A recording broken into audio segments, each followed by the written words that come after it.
One could say that almost all art is abstract art. And if we consider that abstraction is a process of drawing inspiration from the shape, color, and texture of objects, it all comes down to three basics: composition, color, and texture.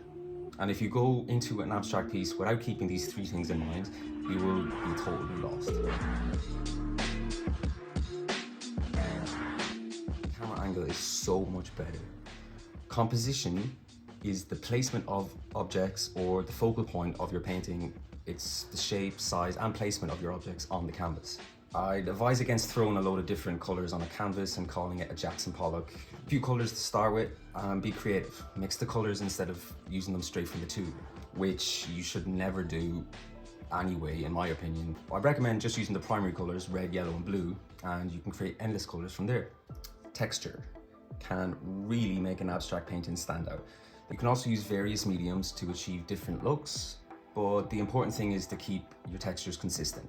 Don't go overboard and try to do a load of different things in one painting, because it just won't work. I recommend that you try out a bunch of different techniques before and learn what works best for you.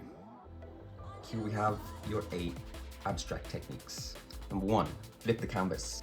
Start off by painting something, anything that's close by, like this jar. Then midway through the painting, turn the canvas around and continue painting, but of something else nearby, like this stone. And keep painting until you reach a point where you're satisfied. Bam, abstract. An intricate background. This is one that I actually use in a lot of my paintings. I use this consistently.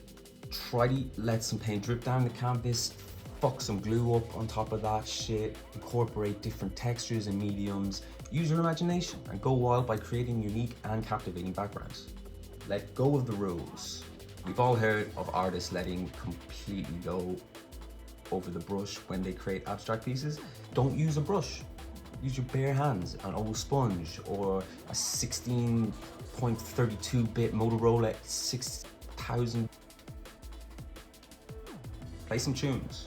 Throw on some banging tunes as you paint, and let the music control the colors that you mix, the brush strokes that you put down, and the flow of the painting. This will give your painting a lot more personality. My housemates can attest to the loudness of my music, so make sure you consider that. Collage. Collect unique articles or paper to use in your piece. This will also add a unique texture to your artwork. Even old phone books will work. Just cut out various shapes and use them in your work. Photography. Photography as a reference. An easy way to create reference photos for your abstract painting is to take pictures of interesting objects and crop them in a unique way. Make it fun and include objects with different colors, textures, and shapes. I'm saying textures a lot in this video. Create semi-abstract paintings. Maybe total abstract paintings aren't your thing, and that's cool. Alternative option is a semi-abstract piece.